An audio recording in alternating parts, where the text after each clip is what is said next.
Hola, ¿qué tal? Yo soy Irma Gallo y hoy estoy aquí en la Quinta Bienal de Novela Mario Vargas Llosa y me acompaña la escritora española Aroa Moreno Durán. ¿Cómo estás? Muy bien, muy contenta de estar por aquí por México.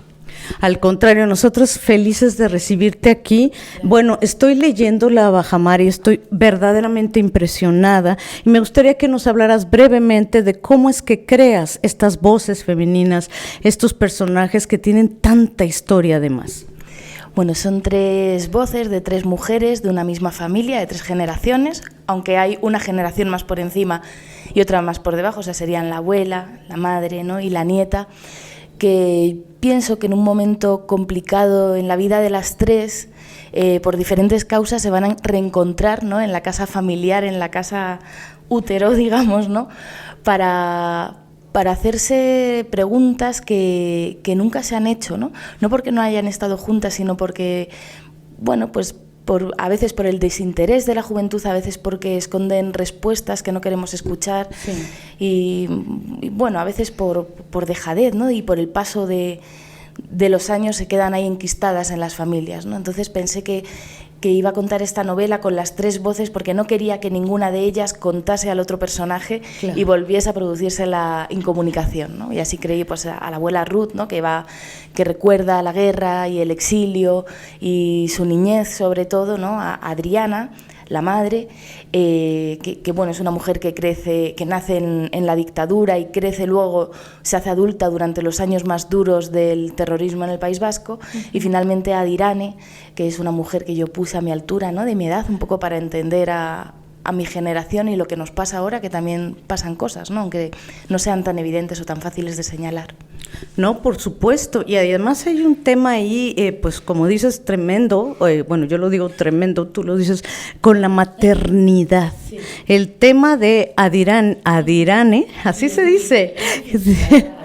Adirane tiene un tema con su propia madre, pero además ella está dejando de alguna manera, abandonando, o eso siente, a su hija pequeña. Sí, mira, yo cuando fui madre, que fui en 2016 y esta novela la empecé en 2018, había cosas que yo esperaba, ¿no? Por ejemplo, el amor incondicional, ¿no? a mi hijo en este caso, la dedicación, las cosas de la crianza, pero apareció algo con lo que yo no contaba, y a mí no me había contado mi madre, ni mi abuela, ni mis amigas, ¿no? Y era de pronto un miedo feroz.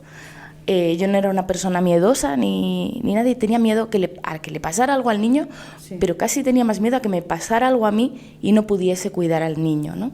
Entonces quise comprender un poco todas esas oscuridades que pueden llegar a pesar sobre una mujer y que no, de las que no hablamos todavía, ¿no? Que estamos empezando a escribir en novelas y en, claro, memorias, etcétera, y se las puse a Dirane mucho más revolucionadas de lo que me pasaban a mí, un poco para ponerla en el disparadero de decidir esta cosa, ¿no? Que es un tabú y que cuesta tanto comprender, de una madre que deja atrás a su hija un poco para reconciliarse consigo misma, ¿no? Para recuperar su identidad.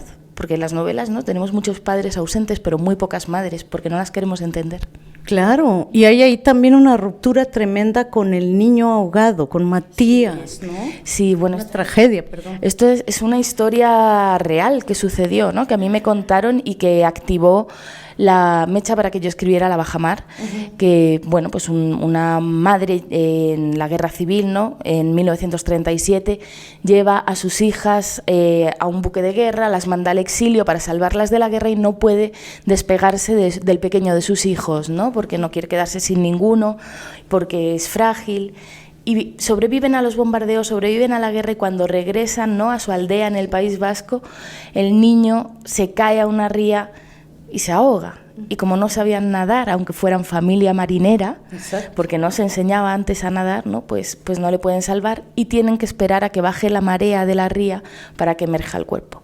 Cuando a mí me contaron esto, imagínate, pues con las emociones a flor de piel, ¿no? De recién haber sido madre, dije, Yo creo que aquí hay algo que hay que contar, ¿no? Y hay que mirar para atrás a las mujeres que han sido madres antes que yo. No solo a las de mi familia, que lo tuve que hacer para escribir, ¿no? Sino en otros contextos, a gente que le habían pasado cosas graves. Pues tengo que dejarte porque tienes ahora una mesa, pero les quiero decir que vayan y consiguen la Bajamar de Aroa Moreno Durán, ya se vende en México. Bienvenida a México, tú que viviste aquí un rato. Pues mira, como mi patria chica o grande, no sé, pero siempre soy feliz cuando vengo aquí, así que encantada de regresar una vez más. Muchísimas gracias, mucho gusto, Aroa. Muchas gracias a ti.